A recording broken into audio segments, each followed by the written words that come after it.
विदेहा नगरे पुरा तस्यामे शिक्षितम किंचित निबोधन नृपनंदना। ओ विदेह है, तब वेश्या को होश हुआ, चेतना शक्ति जागृत क्यों। संतम समीपे रमणं रति प्रदम वित्ता प्रदम नित्यमिमं विहाय अकामदं दुःख भयादि शोक मोह प्रदम तो क्षमहं भजज्ञा। आशा ही परमं दुःखं नैरास्यं परमं सुखं यथा संचिद्ध कांतासां सुखम सुस्वाप पिंगला। वेश्या कहती है कि हे प्रभु, घृणित कर्म किया, धन कमाने का चक्कर लगाया। हे प्रभु, यदि इतनी आशा आपके चरणों में होती, संत के चरणों में होती, सत्संग में होती, तो आज हमारी काया पलट जाती। इतना कह करके वो वेश्या भगवान की शरण में चली गई, शरण में चली। अब ठाकुर जी की कृपा बरस गई। इसलिए कहा संसार का विषय कितना प्रिय क्यों न हो। सुखदेव जी महाराज भागवत में कहते हैं कि वो दुख का कारण, जैसे अवधूत दत्तात्रेय ने एक कुरर पक्षी को भी गुरु बनाया था। वो मांसाहारी पक्षी, मांस के पीछे दौड़ने वाला, मांस का लोभी, मांस का प्रेमी, तामसी प्राणी अपने मुंह में मांस का टुकड़ा लेकर आता। इस मांस के टुकड़े को हमारे कोई शत्रु नहीं होंगे आकाश में। जब आकाशों ने चारों तरफ से घेर लिया, कोई किसी को दुख नहीं देता। अपनी करनी का विस्तार मनुष्य स्वयं करता है और उस दुख के जाल में स्वयं फंसता है। उसे लोभ हो गया उस पक्षी को, उस मांस में, इसलिए दुख भोगना पड़ रहा है। चारों तरफ से शत्रुओं ने घेरा। सामी संकुररम जघनो बलिनो ये निरामिषा तदामीशम परित्यज्य। सूखते मुंह वाले घड़े में बानर ने हाथ डाल दिया और उसमें चना रखा था। चना को पकड़ लिया, अब मुट्ठी निकल नहीं रही है, क्यों? घड़े का मुंह छोटा है। बानर छटपटा रहा है, उसे लगता है इस घड़े के अंदर कोई भूत है, कोई प्रेत बैठा है, उसी ने मेरे हाथ को पकड़ लिया है। किंतु मुट्ठी अगर बानर खोल दे तो हाथ निकल जाएगा, मुट्ठी खुल नहीं रही। मैं इसको छोड़ूंगा, मैं मर जाई हूं तो न बने। छटपटाते छटपटाते बानर मर गया। जब मर गया तो उसकी मुट्ठी स्वतः खुल गई और हाथ निकल गया। संसार के लोगों की यही दशा है।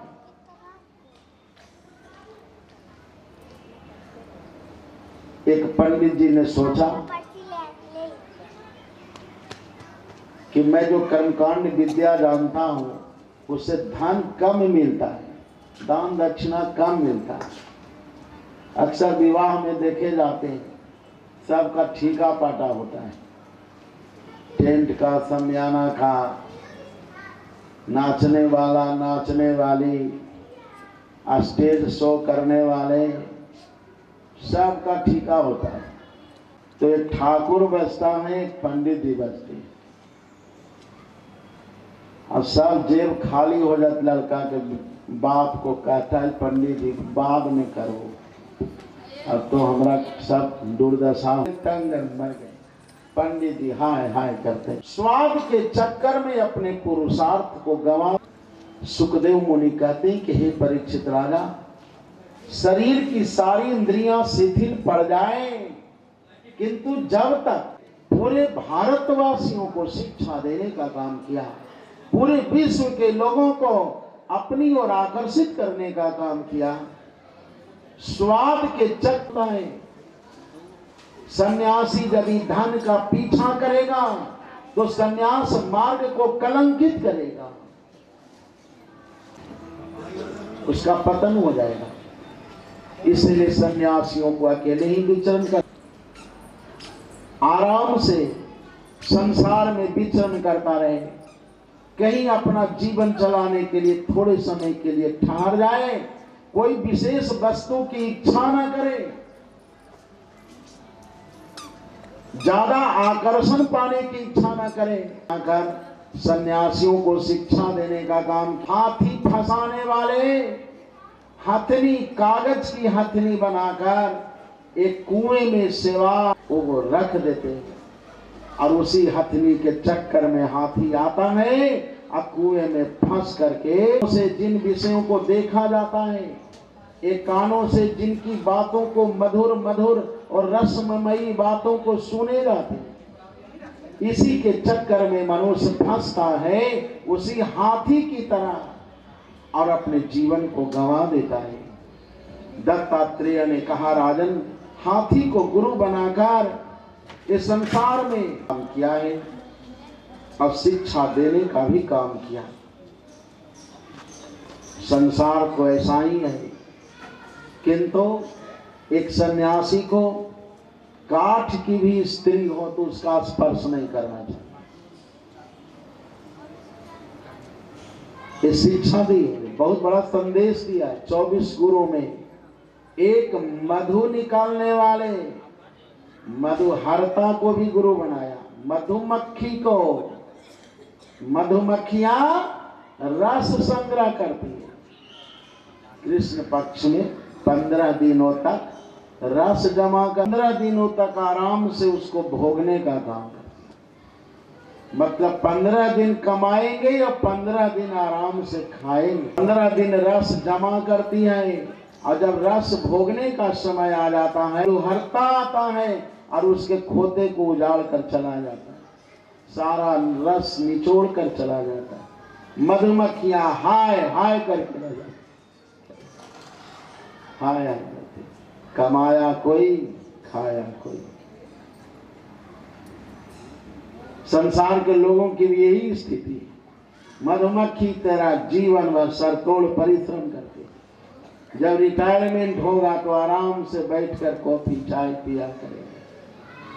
खूब धन होगा तो पुत्र वधू सवेरे सवेरे चाय दिया करेगी, बिस्कुट देगी, सेवा करेगी, बड़ी बड़ी आशा लेकर धन संचय करते हैं, धन जमा करते हैं, किंतु रिटायरमेंट होते ही उनकी कमर टूट जाती है। बेटा शत्रु की तरह उनके सारे धन को छीन लेता है और इसी तरह से उस धन का नाश हो जाता है। वो बुढ़ा न घर का होता है न घाट का होता है। आशा तो बहुत लगाई किंतु आशा व्यर्थ चली जाती है, मधुमक्खी की तरह। इसलिए संसार के विषयों की कभी आशा नहीं करना। जब तक शरीर है तब तक एक ही अंग का सदुपयोग करो। हाथों से सत्कर्म करना, पैरों से तीर्थ जाता है। भगवान का जो निवेदित प्रसाद है, जिसमें तुलसी दल छोड़ा गया है, शुद्ध ढंग से भोग तैयार करना और उसको प्रसाद मानकर ग्रहण करना, क्योंकि भोजन में तुलसी छूट जाने से वो ठाकुर जी का भोग लग जाता है। जब तक ठाकुर जी का भोग नहीं लगता घर में, समझो कि वो भोजन जहर है, जहर। अमृत बनाना हो तो ठाकुर जी के चरणों में निवेदन करना होगा। कभी अपने जीवन में मांस भक्षण नहीं करना, जिसका नाम ही है मांस, जिसको मार कर खाया जाता है, वो प्राण। एक दिन मैं भी तुमको मार कर खा जाऊंगा, मैं छोड़ूंगा नहीं। अखाद्य पदार्थों का भक्षण नहीं करना, दारू नहीं पीना, ताड़ी नहीं पीना,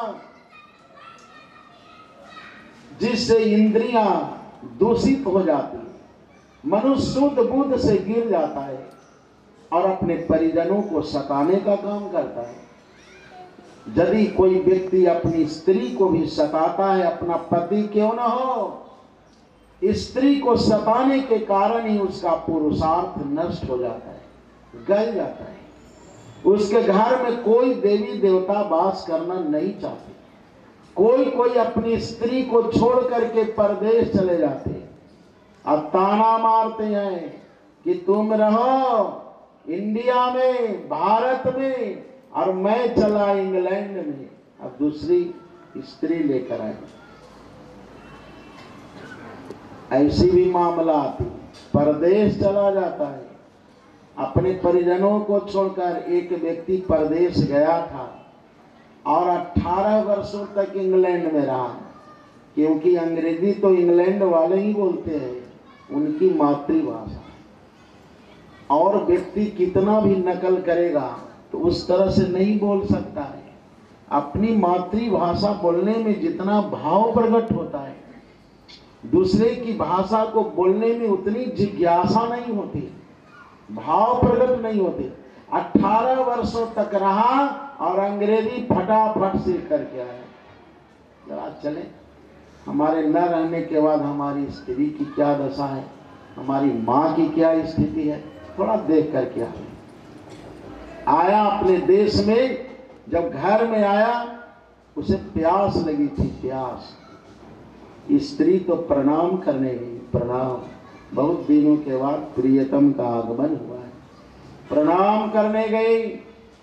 उसने क्या कहा कि ओ मेन वाटर लाओ, वाटर लाओ, आधा तितर आधा बटे। उसकी स्त्री घबरा गई। हमारे पति 18 वर्षों में न जाने क्या क्या पढ़कर आ गए। ऐसा तो नहीं बोलते थे पहले, ये तो हमारी तरह ठेठ भाषा में बोलते थे, पानी लाओ, भोजन लाओ। ये बोलते हो मेन वाटर लाओ, वाटर लाओ। वाटर का मतलब क्या होता है? लगता है कि कोई हीरा, कोई जवाहरात, कोई मणि लेकर आए इंग्लैंड से, उसको तौलना चाहते, इसलिए कहते हैं वाटर लाओ। वाटर का मतलब समझे वटखरा। और घर में जो होता है ना 5 शेर वाला, बटखरा लेकर के आ गए। पहले तौल दो, बाद में जो होगा सो होगा, पहला काम वही करो। बटखरा लेकर आ गई, उसने अपना सिर पर हाथ रखा। रे राम राम। हमारी स्त्री तो मूर्ख, भारी मूर्ख है, समझ नहीं पाई। अरे हमने कहा वाटर लो, वाटर का मतलब पानी होता है। अच्छा अच्छा, पानी पानी पानी। हमारे पति देव प्यासे, खूब बढ़िया से जल लेकर के आ रही थी, गिलास डोरी है, आशीर्वाद भी दे दिया उसी भाषा में। अब बढ़िया काम किया, पानी ले आई, अच्छा किया, थैंक यू थैंक यू। और फिर घबरा गई, पतिदेव को गुस्सा आ गई, वो कह रहे थैंक यू, फेंक दो फेंक दो। वो फेंक फेंक कर भागे। प्यासे ये क्या होता है? अपनी मातृभाषा को गंवाने का फल क्या होता है?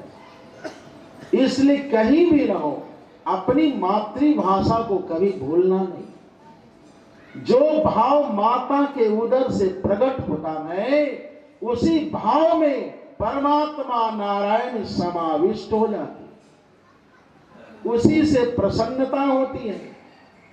जब हमारे रामानुजाचार्य जी महाराज, जो श्री वैष्णव धर्म के प्रणेता माने जाते, आज के 1000 वर्ष पहले ज्यादा हो गए, 120 वर्षों तक इस धरती पर रहकर जब परम धाम की यात्रा करने लगे, तो वैष्णवों से कहा था, हे वैष्णवों, इस संसार में रहना कैसे? उप्पू और कोली की तरह। क्योंकि रामानुज स्वामी जी तमिलनाडु के थे, द्रविड़ प्रांत के थे।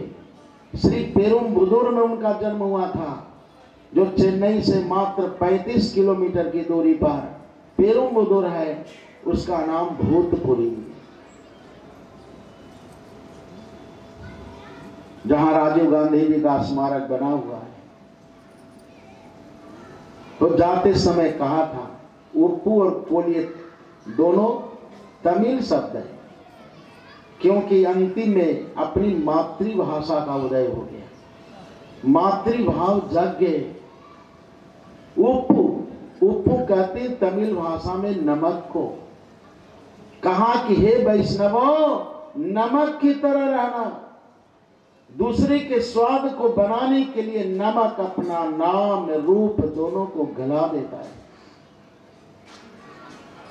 दूसरे के स्वाद को बनाने के लिए कोई सब्जी खाता है तो ऐसा नहीं कहता नमक बढ़िया है, नहीं, सब्जी बढ़िया अच्छा है।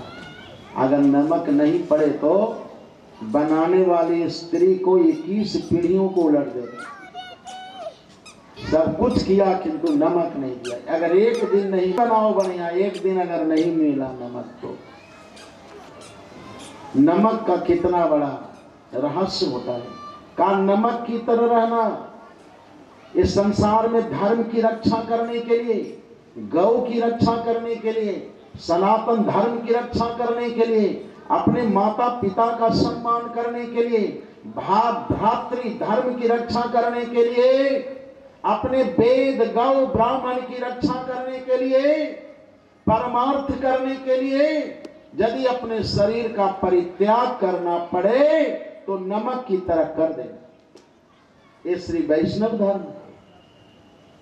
और कोली की तरह रहना, कोली कहते हैं मुर्गी को। जो मुर्गी होती है आकड़ पत्थर में भी अपना आहार खोज लेती है, जंगलों में भी। उसी तरह से दुनिया में कैसा भी संकट आ जाए, कैसी परिस्थिति आ जाए, कैसी प्रतिकूलता आ जाए, कितना भारी दुख क्यों न हो, किंतु अपने धर्म का कभी त्याग नहीं करना। भगवान कहते हैं स्वधर्मे निधनम श्रेयः पर धर्मो भयावह। अपने धर्म में मरना ही भला है, किंतु धर्मांतरण की जिंदगी को जीना भला नहीं। कभी अकबर ने भी बीरबल से कहा था कि तुम मुझको हिंदू बना दो, मैं हिंदू बनना चाहता। बीरबल ने कहा कि नहीं, तुम अपने रास्ते से चलो। जैसे नदियां उमड़ती घुमड़ती अनेक रास्तों से चलती हुई अंत में समुद्र में जाकर गिरती है। लक्ष्य तो हमारा एक ही है, रास्ते अलग अलग है, किंतु तुम अपने रास्ते से चलो, तुम हिंदू नहीं बनोगे। कहा कि तब हमारी बात अगर नहीं मानोगे तो हे बीरबल, मैं तुम्हारा परित्याग कर रहा हूं, तुम हमारे दरबार से चले जाओ। बीरबल चला गया। कोई बात नहीं, धर्म रहेगा तो बहुत नौकरियां मिलेगी, धर्म होगा तो बहुत सफलता मिलेगी, धर्म होगा तो बहुत सौहार्द व्यवस्था मिलेगी, बहुत दरबार मिलेंगे। धर्म ही प्राण है, धर्म ही आत्मा है, धर्म ही मुख्य है। इसलिए धर्म का परित्याग नहीं करना चाहिए। बहुत दिनों के बाद एक दिन अकबर पालकी पर बैठकर जा रहा था, बीरबल की दशा को देखने। अब बीरबल की तो दुर्दशा हो रही हो।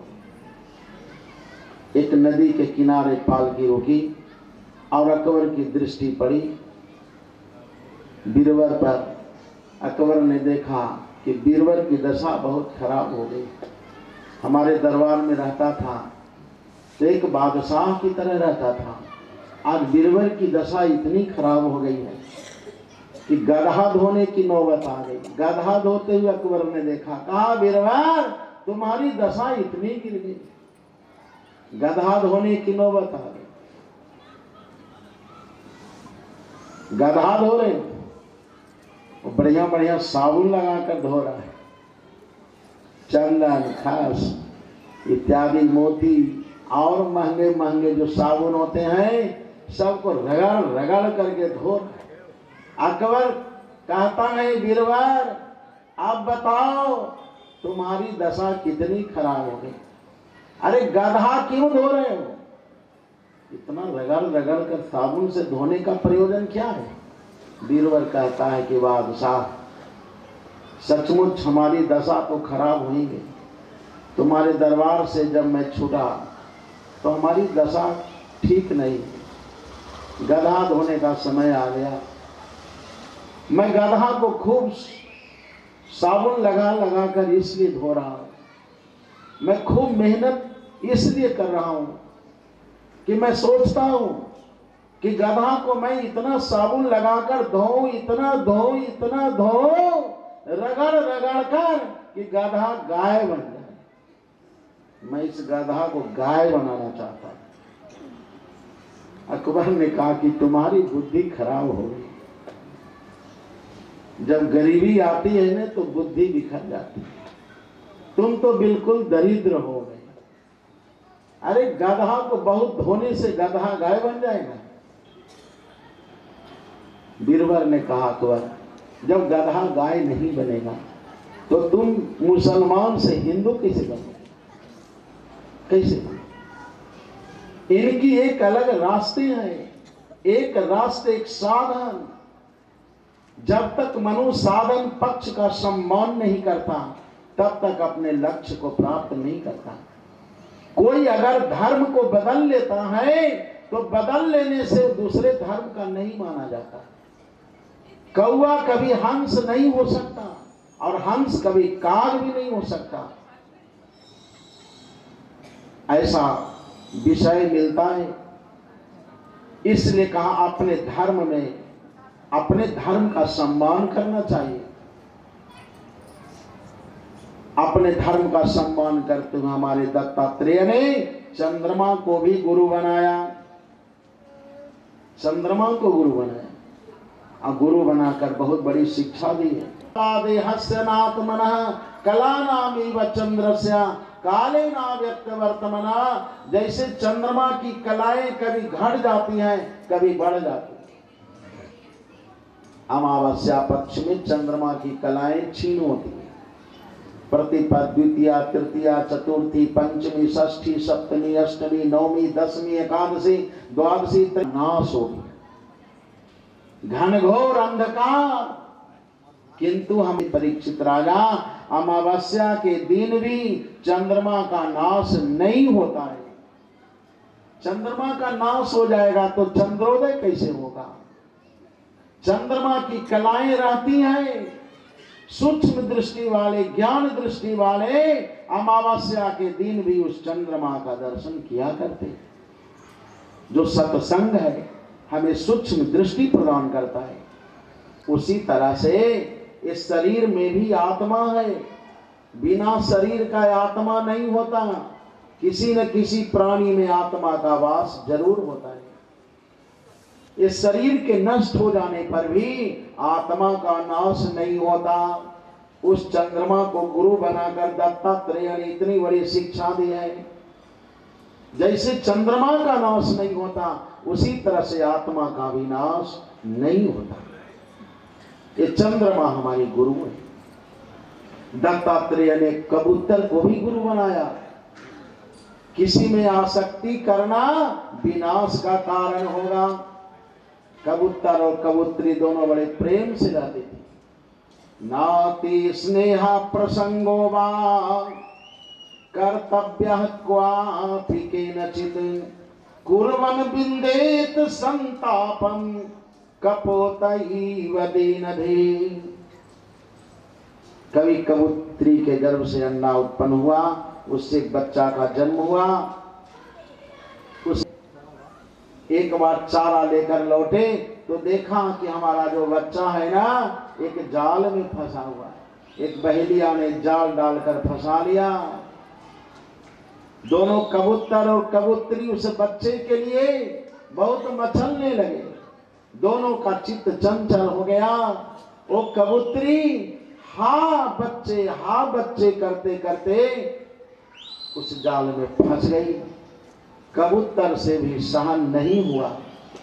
कबूतर की आसक्ति कबूतरी में थी, इसलिए कबूतर ने हाँ कबूतरी करता हुआ उस जाल में वो भी फंस गया। बहेलिया का प्रयोजन सिद्ध हो। संसार के लोगों की भी यही दशा है। एक दूसरे के चक्कर में लोग फंसते हैं। संसार का विषय मनोबल को तोड़ने वाला है। कभी मनोबल को बढ़ाने वाला नहीं हो सकता। कबूतर कबूतरी सब जाल में फंस गए। उसी तरह से जो बहेलिया है ना, वो काल का प्रतीक है। काल जाल फैला करके बैठा है, एक न एक दिन उसमें फंसना ही पड़ेगा। इसलिए आसक्ति पूर्वक फंसने की जरूरत नहीं है, त्याग पूर्वक यात्रा करो। जो गमन होगा वो त्याग पूर्वक होगा। राजा खटवांग ने सूर्य वंश में इतना बड़ा त्याग किया, उन्हें वैराग्य हो गया था खटवांग राजा को। हमें जीवन में वैराग्य की जरूरत है, घर छोड़ने की जरूरत नहीं है। मैं ऐसा नहीं कहता, हमारे ऋषि मुनि ऐसा नहीं कहते, हमारा वेद भी ऐसा नहीं कहता घर छोड़कर कहीं चले जाओ। कहीं भाग दौड़ करने की जरूरत नहीं। जहां भी जाओगे वहीं फंस जाओगे। कहां जाओगे? बहुत लोग चल जाते हैं वृंदावन में, अब अयोध्या में कहते जा करके वहीं रहेंगे, अड्डा जमा करके रहोगे तो प्योर बनिया व्यापारी बन जाओगे। तीर्थ अड्डा बनाकर रहने का विषय नहीं है, दर्शन का विषय है। दर्शन करो, अपने घर में रहो, घर छोड़कर जाने की जरूरत नहीं, किंतु त्याग पूर्वक रहो। त्याग पूर्वक, किसी में आसक्ति नहीं, व्यवहार के बंधन में बंद करके रहो। अपनी स्त्री का भी सम्मान करो, पुत्रों के साथ भी अच्छा व्यवहार करो, किंतु सभ्यता और संस्कृति का त्याग न करो। सूत्र को धारण करो, यज्ञोपवीत को धारण करो, शिखा को धारण करो, अपनी वेशभूषा को धारण करो, अपनी भाषा को बोलो। जो सनातन ऋषियों ने विधान बनाया है उस विधान के अनुसार भोजन भी करो। व्यवहार को अच्छा बना करके रखो। अपने घर में पाठ करो, स्वाध्याय करो, जाप करो, तप करो, साधना करो। घर के भी काम को ना छोड़ो और साधना भी परंपरा चलती रहे। ऐसा नहीं कि दिन भर पूजे करते रहे और नहाते रहे, अब कोई देवता भोजन मांगे तो भोजन ही नहीं, तो पूजे पाठ में लगे, वो भी फल नहीं मिलता, वो भी कैंकर्य है। रामानुज स्वामी जी कहते हैं कि कैंकर्य लक्षण विलक्षण मोक्ष भाजो रामानुजो विजयते यदि राज राज। कैंकर्य करो, समय पर भोजन भी बनाना, स्त्रियों से बकवास नहीं करना, अपनी ही स्त्री क्यों न हो यातना नहीं देना, कष्ट नहीं देना। बहुत बड़े बड़े मूर्खा धीराज पति होते हैं जो दारू पीकर आते हैं और अपनी स्त्री को सताने का काम करते हैं, वो सारा वंश चौपट करने का काम करते हैं। उनके पितृगण भी अधोगति को प्राप्त करते हैं। ये भागवत की कथा को सुनने के लिए जितने पितृ लोग होते हैं सब आशा लगाए रहते हैं, भगवान से प्रार्थना करते हैं, प्रभु हमारे वंश का कोई नर नारी, हमारे वंश का कोई बालक इस कथा को सुनेगा, उसी समय मेरा उद्धार हो जाएगा, कल्याण। तो पितृ लोगों को कल्याण करने वाला ये सत्संग है। इसलिए हमारे दत्तात्रेय ने कबूतर को गुरु बनाकर किसी से आसक्ति न करने की शिक्षा दी है। हमारे दत्तात्रेय ने एक कुमारी कन्या को भी गुरु बनाया। कुमारी कन्या जिनका विवाह होने वाला था, वो अपने घर में रहती थी। उस दिन उसके घर में कोई परिजन नहीं थे, उसके माता पिता कहीं चले गए थे, घर में वो कन्या अकेली थी। उसी समय कुछ अतिथि लोग आ गए उनका वरण करने के लिए, किंतु उसके घर में खाने के लिए कुछ भी नहीं था। कुछ थोड़ा सा धान एक कोने में रखा था। तो कन्या सोचती है कि हमारे घर में अतिथि आए हैं, अगर बिना कुछ खाए पिए सम्मान पाए, अगर ये अतिथि चले जाएंगे तो हमारा सारा पुण्य लेकर चले जाएंगे। जिसके घर से अतिथि नारुष्ट होकर चले जाते, बिना अन्न ग्रहण किए, बिना पानी पिए, बिना व्यवहार बनाए, तो उस घर का पुण्य लेकर चले जाए। तो उस प्रतिष्ठा को बचाने के लिए वो कन्या क्या करती है, ओखली में धान डालकर उसको कूटना शुरू करती है। चावल निकालने के लिए इतना धैर्य है, मैं चावल निकालूंगी और उसका भात बनाऊंगी और उससे अतिथियों की सेवा करूंगी, किंतु भूखे मैं अतिथियों को लौटने नहीं दूंगी। उसके हाथ में 3-3 चूड़ियां थी और वो चूड़ी वो कांच वाली और शीशा वाली नहीं, सब शंख की चूड़ियां थी। अब तीनों में टकराहट होने लगी। वो कुमारी कन्या सोचती है कि ये आवाज यदि अतिथि लोग सुन लेंगे तो सब घर को छोड़कर भाग जाएंगे। ये सोचेंगे कि इसके घर में खाने के लिए कुछ नहीं, हम इसको परेशान क्यों करें, चले जाएंगे, उचित नहीं होगा। इसलिए अपने मान सम्मान प्रतिष्ठा की रक्षा करने के लिए, अतिथियों का सम्मान करने के लिए 3 चूड़ियों में एक चूड़ी को तोड़ दिया। अब 2 चूड़ियां रह गई, फिर टक्कर होने लगी तो एक चूड़ी को फिर तोड़ दिया। कितनी महंगी चूड़ियां, इसकी परवाह नहीं की। प्रतिष्ठा के सामने सारा शरीर दांव पर लगा दिया जाता है अपनी प्रतिष्ठा की रक्षा करने के लिए। उससे बड़ा दुनिया में कोई धर्म नहीं हो सकता। संसार में आने का यही एक, सबकी मति एक समान नहीं होती, विचार अलग अलग होते, मति अलग अलग होती है, टक्कर चलती रहती है, अपने अपने विचार के अनुकूल टक्कर होती है। किसी के बाप ने सिखा कर भेज दिया है कि जाना बेटी, किंतु अंडा मुर्गी को कभी छोड़ना नहीं, एकदम इसके लिए चाहे कुछ भी हो जाए। अब बेटी, किंतु अंडा मुर्गी को छूना नहीं, एकदम नहीं छूना, और घृणित है, मतांतर हो जाती। बासे बहुनाम कलो, जब बहुतों के साथ रहेंगे तो कलह तो होगा, झगड़ा होगी, आपस में कुछ मनमुटाव जरूर होगा, किंतु सुखदेव जी कहते हैं एक चूड़ी की तरह, जैसे एक चूड़ी के रहने से आवाज बंद हो गई। अपने मन में ठान लेना कि हमको किसी की परवाह नहीं करनी है, हमको केवल सेवा करनी है। सेवा ही परमो धर्म।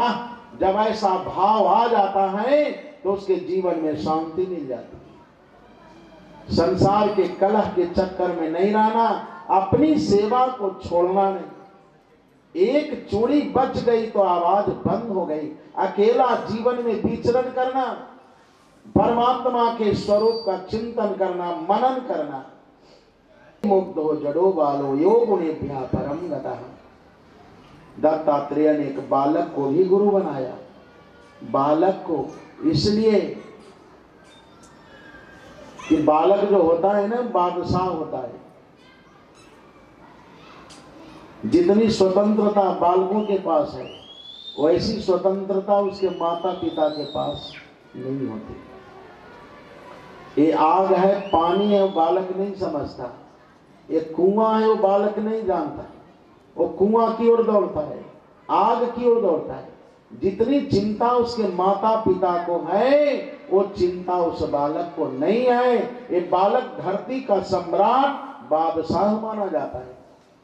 अब दूसरा बादशाह हुआ है जो सयाना होने पर भी और दोष से मुक्त है। 2 ही प्रकार के बादशाह धरती पर हैं। द्वावेव चिंतया मुक्ताओ परमानंद आप्लुताओ। जो सयाना है किंतु संसार के गुण दोषों से मुक्त है, किसी भी विषय में आसक्ति नहीं है। अनासक्त होकर जिनकी जीवन यात्रा चल रही है, किसी से उनको ईर्ष्या नहीं, द्वेष नहीं, किसी से कलह नहीं, किसी से मनमुटाव नहीं, जो स्वतंत्र होकर संसार में विचरण करते हैं और सत्संग का लाभ प्राप्त करते हैं। ये 2 प्रकार के व्यक्ति संसार में सुखी है, वो बालक और जो व्यसन मुक्त है। वह व्यक्ति, और बाकी तो सब संशयग्रस्त होने के कारण दिन रात दुख का बोझा लेकर के ढोते जा रहे। उसी गदहा की तरह जो बोझा ढो सकता है, किंतु एक दिन अपने मालिक से कह दिया कि ना, अब हम भारी बोझ ढोने लायक नहीं। ये जो बोझा भारी है ना, ये ऊंट को लाद दिया जाए और हमें हल्का बोझ लादा जाए। तो उसके मालिक ने उसकी बात मान ली। चलो कोई बात नहीं, असली और नकली का निर्णय कैसे होगा? ऊंट और गधा दोनों की दोस्ती बनी और एक के पीठ पर नमक की बोझ रखी गई, ऊंट के पीठ पर, और गधा के पीठ पर उसको हल्का चाहिए ना, रुई की थैली रखी गई। नदी पार करने लगे तो ऊंट तो बड़ा चतुर था, बेचारा डुबकी लगा लिया। थोड़ा डुबकी लगा लेने से क्या हो गया, नमक पानी में बह गया, उसका बोझ हल्का हो गया। गधा सोचता है कि इसी की तरफ मैं भी डुबकी लगाऊं। जब उसने डुबकी लगाई तो रुई थी ना, पानी में भीग गई, बोझ बढ़ गया, उसकी कमर टूटने लगी। हाय राम, ये क्या हो गया? कल करने वालों की ही दुर्दशा होती। एक काम तुम्हारा था, तूने क्यों नहीं लिया? संसार में प्राणी तो बहुत है, किंतु असली और नकली का निर्णय करना भी तो संसार में आने के बाद असली नकली का निर्णय कैसे होता है, वास्तविकता की पहचान कैसे होती है, इससे शिक्षा मिलती है। हमारे दत्तात्रेय ने इस तरह से 24 गुरुओं का निर्माण किया। अब 25वां गुरु अपने शरीर को बनाया। जब शरीर ही नहीं होगा तो हम कथा कैसे सुनेंगे? ये शरीर नश्वर है, किंतु इसी शरीर के द्वारा परम पिता परमात्मा की प्राप्ति होती है। इसी शरीर के द्वारा शाश्वत ब्रह्म की प्रसन्नता होती है। इसी शरीर के द्वारा धर्म, सारे पुरुषार्थ प्राप्त होते हैं। इसी शरीर के द्वारा तीर्थ यात्रा होती है। इसी शरीर के द्वारा भगवान की सेवा करने का अवसर प्राप्त होता है। ये शरीर नहीं होगा तो हम हनुमान जी की प्रतिष्ठा कैसे करेंगे? देवी देवताओं का सम्मान कैसे करेंगे? शरीर नहीं होगा तो सत्संग का लाभ कैसे मिलेगा? इस शरीर ऐसा है कि जीवै कतो अच्युत विकर्षति मां वितृप्ता शिष्णोन्यतस्तगुदरं श्रवणं कुतश्चित् घ्राणोन्यतश्च फलदृक् कर्म शक्ति बहव्यः सपत्नी वगेह पतिं लुनन्ति। मनुष्य हाथों से कुछ गलत काम करना चाहता है। इस शरीर से ऐसा भी होता है। कानों से संसार के अश्लील विषयों को सुनना चाहता है। कान संसार की ओर खींच रहा है। और जो घ्राणेंद्रिय है, बहुत अच्छे अच्छे सुगंधित पुष्पों की सुगंध को लेना चाहता है। पैर दुराचारियों की सभा में जाना चाहता है। जो जीवा है वो तरह तरह का स्वाद लेना चाहती है। जितनी इंद्रियां हैं सब अपने अपने विषयों की ओर दौड़ लगा रही। अब मिला कि तब मिला, इसी चक्कर में दौड़ लगा रही है। उसी तरह से जैसे एक पति की खींच कर ले जाना चाहती, एक हाथ इधर है एक हाथ इधर है। वो बेचारा पति की दुर्दशा नहीं तो क्या है। जैसे जब मन फिसल गया तो सेठ जी ने 2 विवाह कर लिया था। एक विवाह तो किया ही, एक और स्त्री को रख लिया था जिसके साथ संस्कार नहीं होते। जब मनमानी तरीके से कोई रख लेते हैं उसको भोग पत्नी कहते हैं। भोग पत्नी, वो वृद्धावस्था में रखा। वो पैसा वाली पत्नी थी, पैसा वाली, पैसा लेने आई थी। क्योंकि सेठ जी को रिटायरमेंट होना था। और जो बुढ़िया थी ना उसको नीचे रखता था, न लाइट न बत्ती न पानी। और जो नई स्त्री आई थी उसको ऊपर में रखता था, सब चकाचक। सेठ जी ने मन में बात बिठा ली थी, जो रिटायरमेंट का पैसा आएगा नीचे वाली को एक दमड़ी नहीं देंगे, जो भी देंगे ऊपर वाली को। जब रिटायरमेंट का पैसा निकला बैंक से तो एक चोर भी लग गया कि न नीचे वाली को मिलेगा न ऊपर वाली को मिलेगा। रात ढलेगी तो इसको मैं ले जाऊंगा। वो भी एक कोने में छिप गया। सेठ जी पैसा की मोटरी लेकर सीढ़ी मार्ग से ऊपर जा रहे थे तो नीचे वाली ने सोचा कि चलो, जीवन में तो सेठ ने कुछ दिया भी नहीं और जो काम किया है वो तो ठाकुर जी सब जान ही रहे हैं, कम से कम 2% भी दे दो। बहुत गिड़गिड़ा की 2%, कम से कम मोटी खोल कर दिखा दो, हम 1 पैसे नहीं देंगे।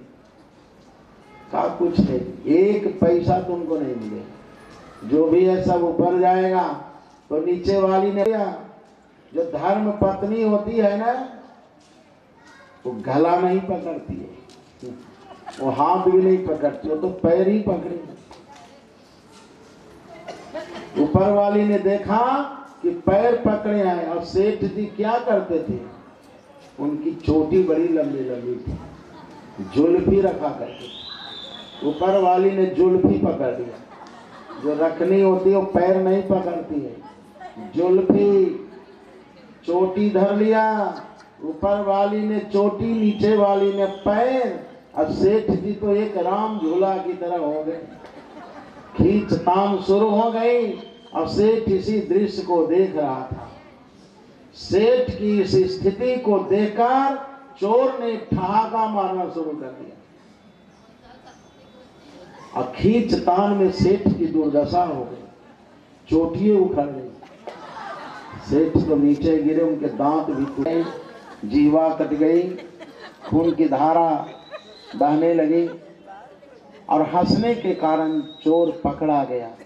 जजमेंट हुआ कि चोर को फांसी की सजा दे दी जाए। चोर कहता है, जज साहब यदि ऐसी सजा मिली है तो मैं स्वीकार करता हूँ, मुझको फांसी दे दो, किंतु एक सजा मत देना। कहा कि फांसी से भी बड़ी कोई सजा है? कहा कि हाँ जज साहब, जिस चक्कर में मैं फंसा धंसा, 2 विवाह करने की अनुमति नहीं देना, ये सजा नहीं देना। उसकी सजा माफ ही हो गई। 2 के चक्कर में सेठ की दुर्दशा को देखा तो हमसे हंसी रुक नहीं सकी, ये स्थिति हो गई। यही तो मर्यादा पुरुषोत्तम श्री रामचंद्र जी ने किया, अपने आचरण में उतारा। एक पत्नी व्रत का पालन, का विवाह नहीं किया। एक पत्नी व्रत का पालन करने वाला मनुष्य सदाचारी होता है।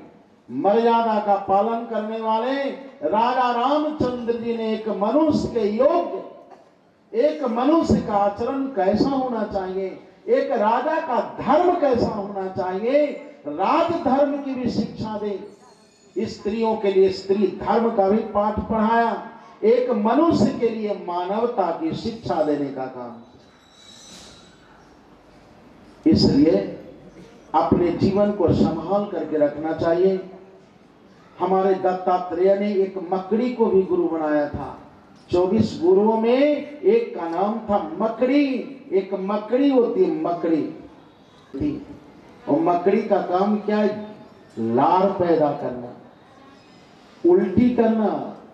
लार पैदा करती हैं अपने मुख से और उसी लार में घूमती हैं, विहार करती है, विचरण करती है और अंत में उस लार को पी जाती है।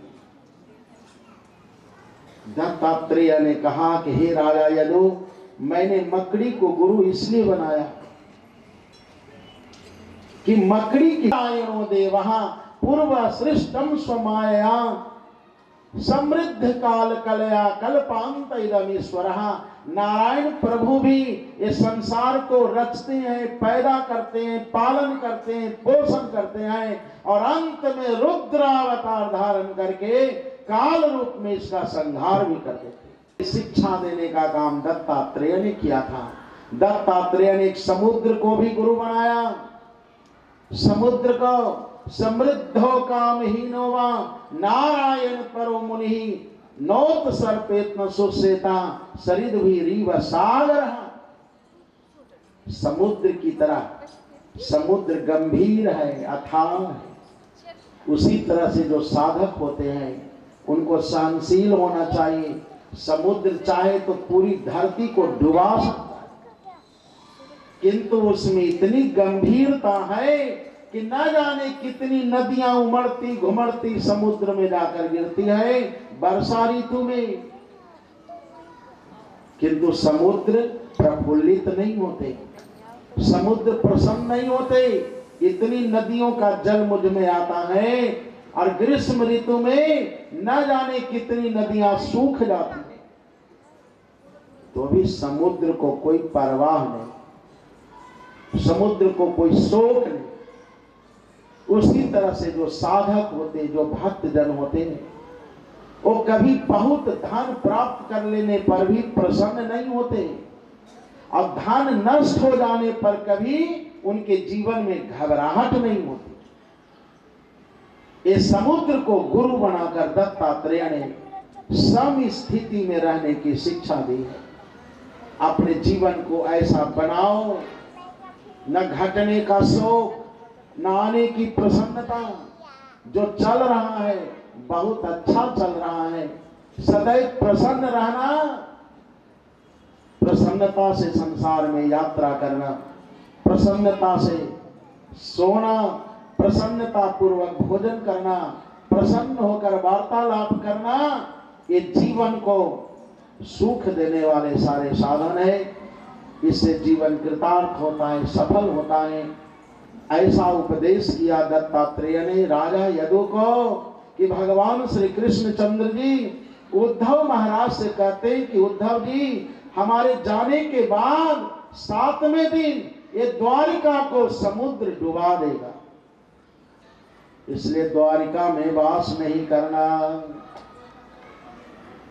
कूलम वैशाप निर्दिग्धम नंक्षति अन्योन्य विग्रहा समुद्र सप्तमे नेता पूरीं च प्लावयिष्यति। एको नारायणो देवः पूर्व सृष्टम स्वमायया। नहीं रहना, समुद्र डुबाने वाला है, इसलिए तुम बद्रिकाश्रम की यात्रा करना। उद्धव जी तो बद्रिकाश्रम की यात्रा करते हैं।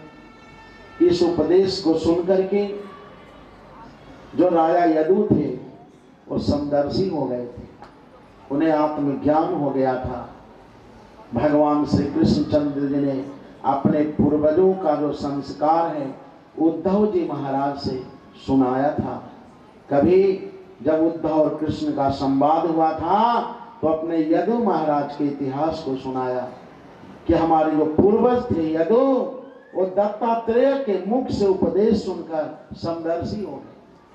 उसी तरह से जीवन में समरसता को ग्रहण करने का प्रयत्न करना चाहिए। जो भगवान की कथा है जीवन में समरस सुधर जाता है। इसलिए मैं बात देते हुए, क्योंकि आप सभी भक्त जनों ने, हमारे कमेटी के जितने सदस्यगण हैं, इस वास्तु विहार में विहार करने वाले, वास करने वाले जितने भक्तजन हैं, अब देवी देवताओं की नित्य पूजा करेंगे और इनकी प्रसन्नता भक्तजनों पर सदैव बरसती रहेगी। पूजा करने का अधिकार सबको होता है। ऐसा मत सोचिएगा कि ये 5 गो जजमान बने हैं तो जीवन भर यही सब करते रहेंगे और हम लोग कुछ नहीं करेंगे, ऐसे। और आप सभी भक्तजनों पर इनकी प्रसन्नता बनी रहेगी। इसमें श्री वृंदावन विहारी और ये 2024 का समय चल रहा है, तो चलती ही है। 4 महीने का चातुर्मास महायज्ञ भी चलता है, व्रत के साथ तीर्थों में चलता है। 2024 में 23 में तो हो गया कुरुक्षेत्र की धरती पर, अब 2024 में जो होने वाला है चातुर्मास महाव्रत महोत्सव महायज्ञ, वो पुष्कर धाम में होने वाला है। पुष्कर राजस्थान की धरती पर पड़ता है, जहां ब्रह्मा जी की मूर्ति का दर्शन करने का सौभाग्य मिलेगा। ब्रह्मा जी की तपस्या से प्रसन्न होकर जहां भगवान ने कमल नयन के रूप में अवतार लिया, उस धरती पर सावित्री माता का दर्शन करने का अवसर मिलेगा। इसलिए चातुर्मास महायज्ञ में जो आषाढ़ महीने से आरंभ होगा, आश्विन महीने की पूर्णमासी तिथि को, शरद पूर्णमासी को पूर्णाहुति होती है।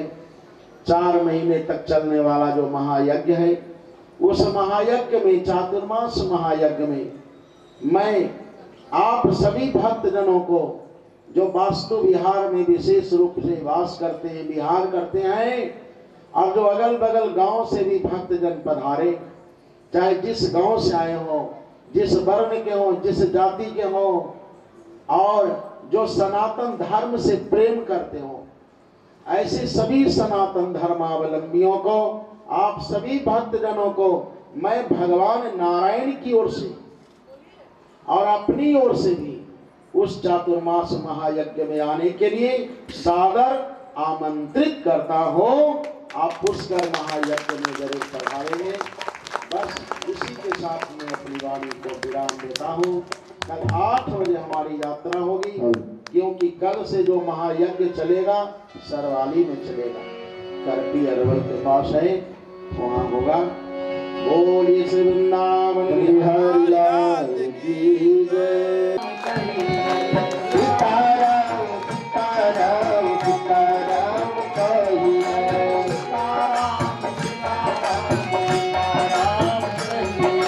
सीताराम सीताराम सीताराम कहिए,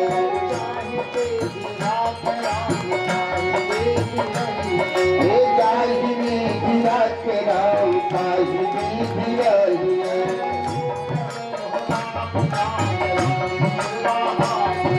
मोक्ष में हो राम नाम, राम से हाथ में,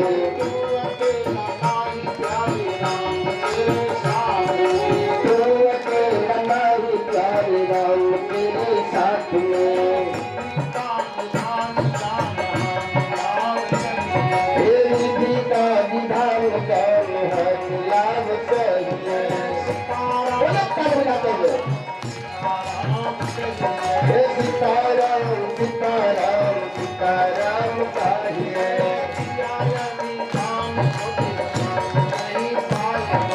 किया यदि मान तो फिर मान नहीं पाएगा।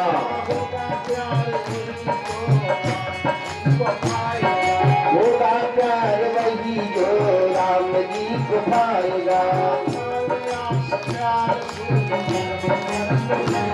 हे भालया सकाज शुभ कर्म करते रहिए।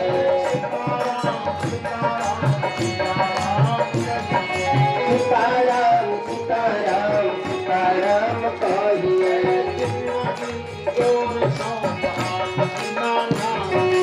जिंदगी बिजोर सौंप हाथ दीनानाथ के।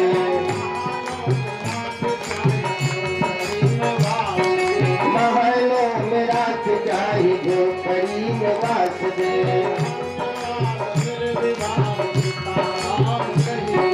धन्यवाद निर्विवाद सीताराम कहिए,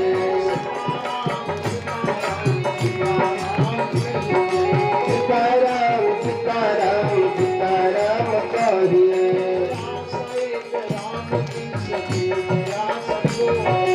आशा एक राम की से दूजे आशा छोड़ दे।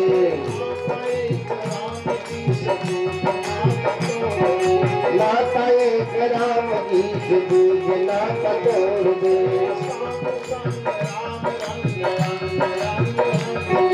साधु संग राम रंग अंग अंग रंगे।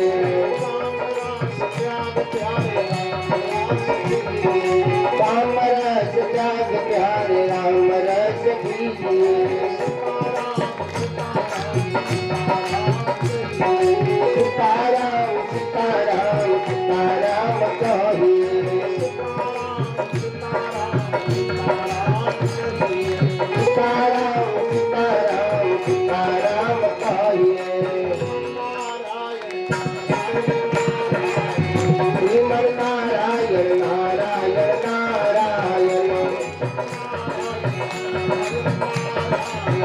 श्रीमन नारायण नारायण नारायण नारायण नारायण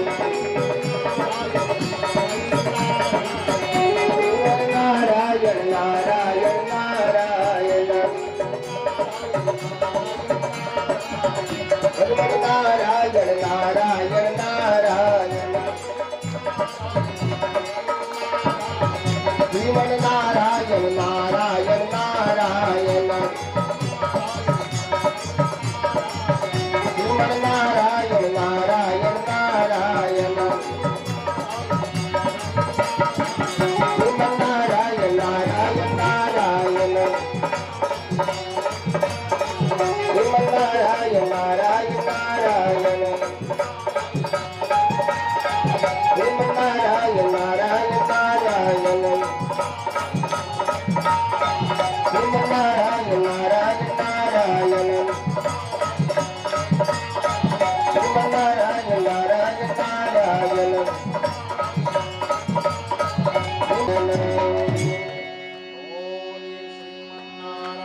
भगवान की जय।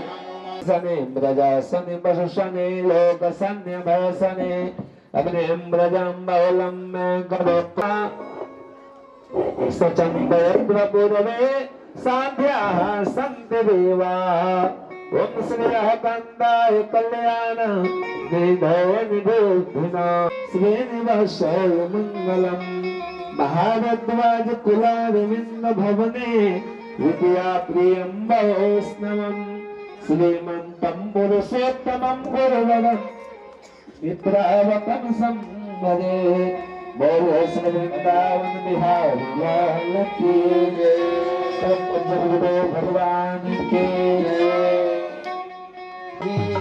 राजा राम जी के आरती उतारू है सखी राजा राम जी के आरती उतारू सखी राजा राम जी के आरती उतारू है सखी राजा राम जी के आरती उतारू सखी हे उतारू है सखी हे उतारू है सखी हे उतारू है सखी उतारू सखी हमार उतारू है सखी हे उतारू है सखी हे उतारू है सखी उतारू सखी सीताराम जी के यार उतारू है सखी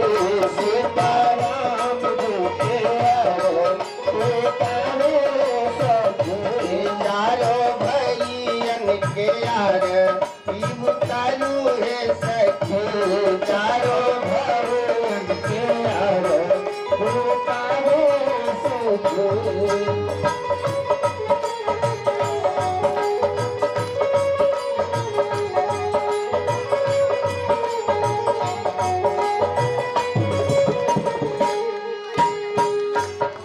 कर राम बबुआ के कर बबुआ लक्ष्मण राम बबुआ के कर बबुआ लक्ष्मण कर राम बबुआ के कर बबुआ लक्ष्मण राम बबुआ के कर बबुआ लक्ष्मण के कर भरत बुआ ले सखी सखिया हाजी के कर भरत भुआल सखी सखी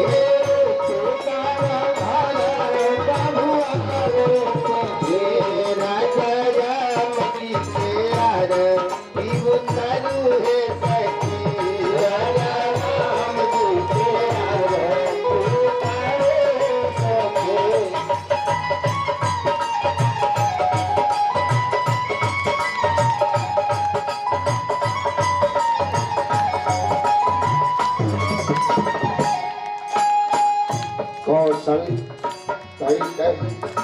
कौशल्या के राम बबुआ सुमित्रा के लक्ष्मण कौशल्या के राम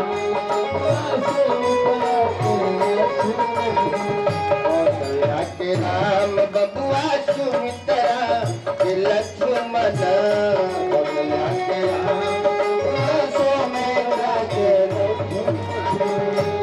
कई के भरत धुआल सखी सखी कई के भरत धुआल सखी हाजी के कैया धुआल सखी सखी कई के भरत धुआल सखी सीताराम जी के आरती उतारूले सखी सीताराम जी के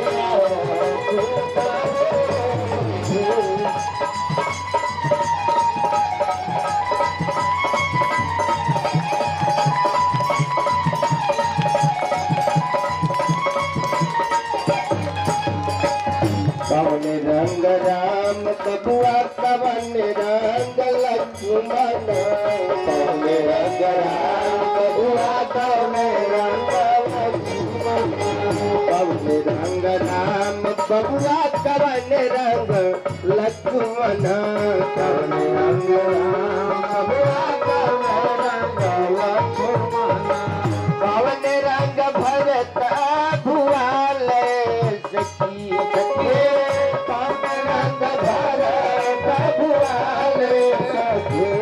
सखिया कवन रंग भरत भुआल सखी सखी कवन रंग भरत भुआल राजा राम जी के आरती उतारू है सखी राजा राम जी के आरती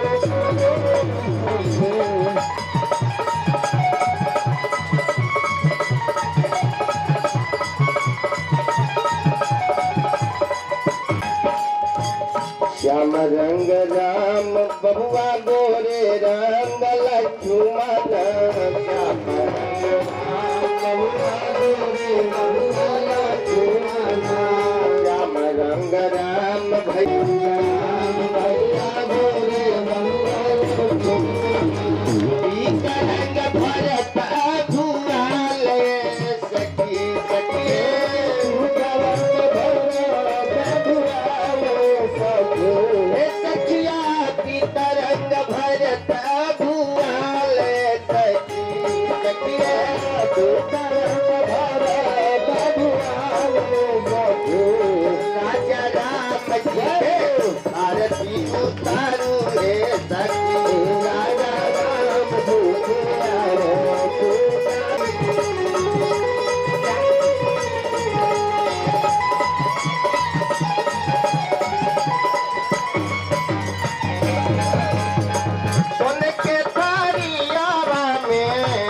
पतिदार के बन के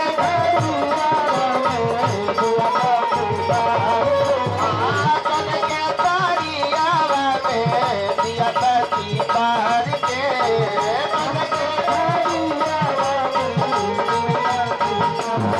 आरती उतारू सखी आरती उतारू सखी दशरथ के लाल के आरती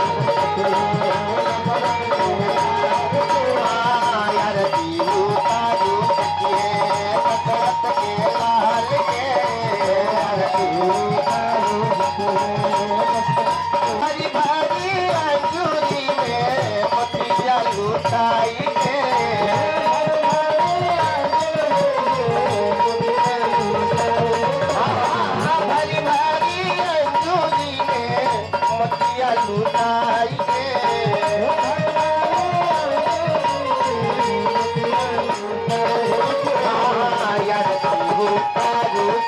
आरती उतारू सके कौशल्या के लाल के आरती उतारू सके कौशल्या के लाल के आरती उतारू सके दशरथ के लाल के आरती उतारू सके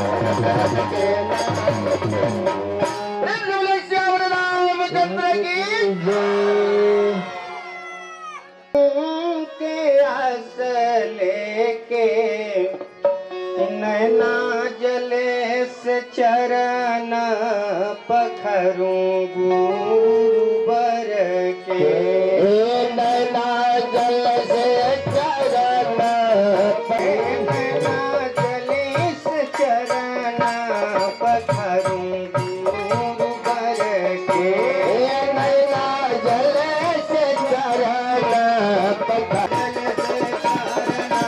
पखरूं गुरुबर के मना कपूर भैया साजी साजी मना कपूर भैया में साजी साजी मना कपूर भैया में साजी साजी मना कपूर भैया में साजी साजी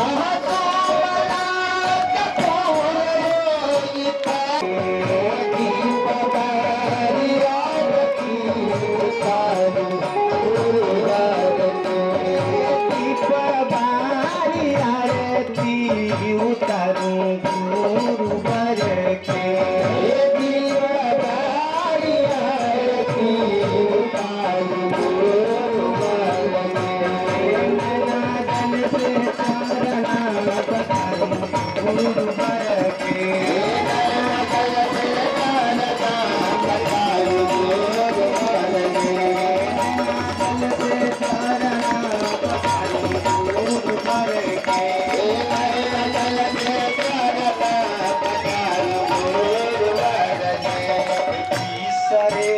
नए को पलहिया में बसल रूप बिसरे नए को पलहिया में बसल रूप बिसरे नए को पलहिया में बसल रूप बिसरे नए को पलहिया में बसल रूप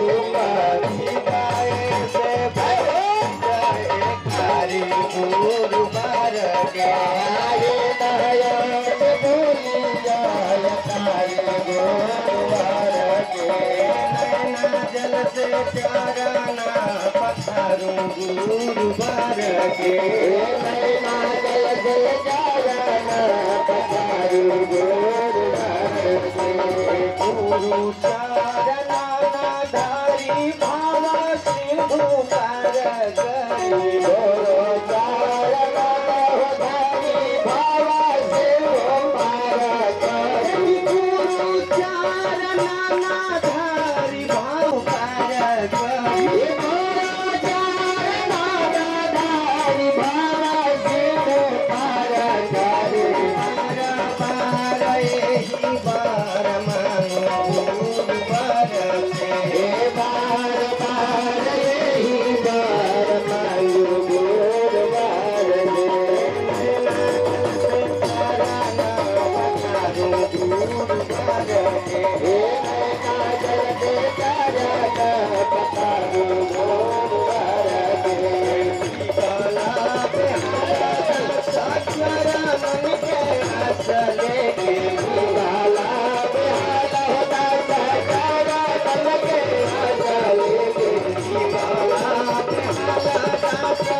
हाथ में पुष्प लेकर भगवान राजाय प्रसय साहिने नमो वयं वै सर्वदाय कुर्महे समे कामान काम कामाय मह्यम्मा कामेश्वरो वैष्णवदो ददातु कुबेराय वैष्णवदाय महाराजाय नमः वस्मतस्तु भावात् करोतु अप्रिय सकलराय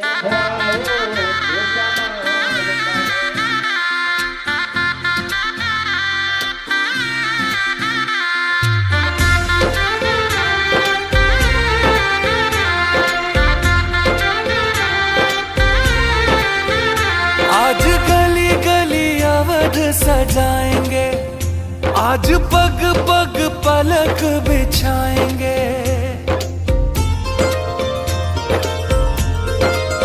ओ आज गली गली अवध सजाएंगे, आज पग पग पलक बिछाएंगे। आज सूखे हुए पेड़ फल जाएंगे, नैना भीगे भीगे जाए कैसे खुशी छुपाए राम आएंगे। कुछ समझ न पाए कहाँ फूल बिछाए राम आएंगे। नैना भीगे भीगे जाए कैसे खुशी छुपाए राम आएंगे। कुछ समझ न पाए कहाँ फूल बिछाए राम आएंगे।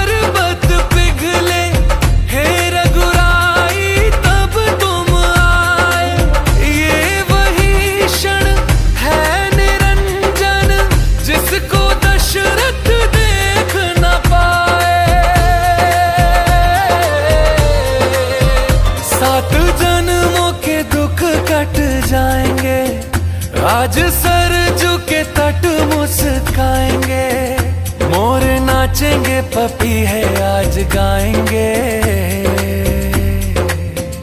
आज दसो ये दिशाएं जैसे शगुन मनाए राम आएंगे। नैना भीगे भीगे जाए कैसे खुशी छुपाए राम आएंगे। कभी ढोल बजाए कभी द्वार सजाए राम आएंगे। कुछ समझ न पाए कहाँ दीप जलाए राम आएंगे। जाके आसमानों से तारे मांग लाएंगे, कौशल्या के लल्ला जी तुम्हीं पे सब लुटाएंगे। 14 साल जो रोके वो आंसू अब बहाएंगे। अवध में राम आएंगे, हमारे राम आएंगे। नील गगन से सांवले कोटि सूर्य साथे, नारायण तज आए हैं शेषनाग की से। राघव राघव करते थे युग युग से दिन रहे, आज प्रभु ने दर्श दिया धन्य हुए हैं मैं। नतमस्तक है तीन लोक और सुर नर करें प्रणाम। एक चंद्रमा एक सूर्य एक जगत में राम, एक जगत में राम। आज दसो ये दिशाएं जैसे शगुन मनाए राम आएंगे। नैना भीगे भीगे जाए कैसे खुशी छुपाए राम आएंगे। कभी ढोल बजाए कभी द्वार सजाए राम आएंगे। कुछ समझ न पाए कहाँ दीप जलाए राम आएंगे।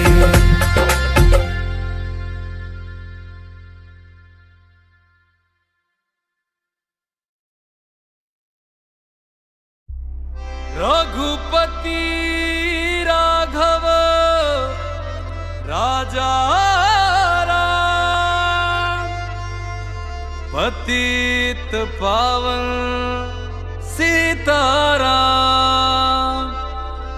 सीताराम सीताराम भज प्यारे तू सीताराम।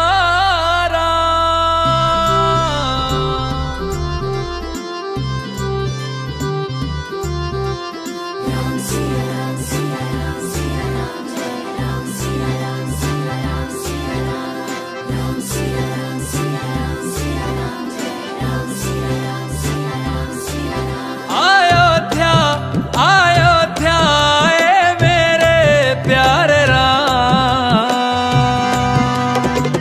बोलो जय जय श्री राम। अयोध्या ए मेरे प्यारे राम, बोलो जय जय श्री राम। हमारी आंखों के तारे हैं प्रभु राम, बोलो जय जय श्री राम।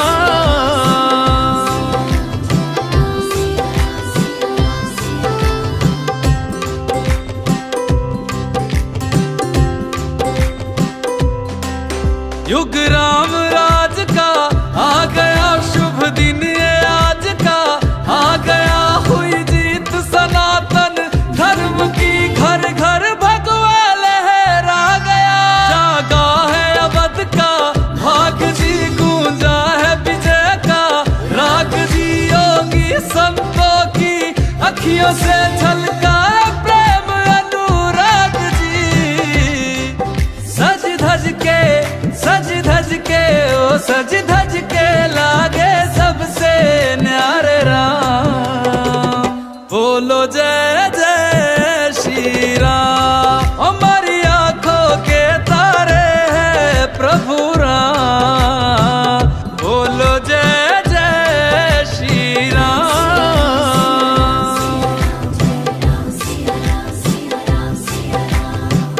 रघुनंदन का राज तिलक है, राज सिंहासन राम का हक है। राम का होगा राज जगत में, प्रश्न न कोई शक है। राम के पथ में सबकी पलक है, जीत ये सब के लिए ही सबक है। जय श्री राम के नाम का नारा देता सुनाई अंबर तक है। किसी भी युग में ना हारे मेरे प्यारे राम, बोलो जय जय श्री राम। हमारी आंखों के तारे हैं प्रभु राम, बोलो जय जय श्री राम।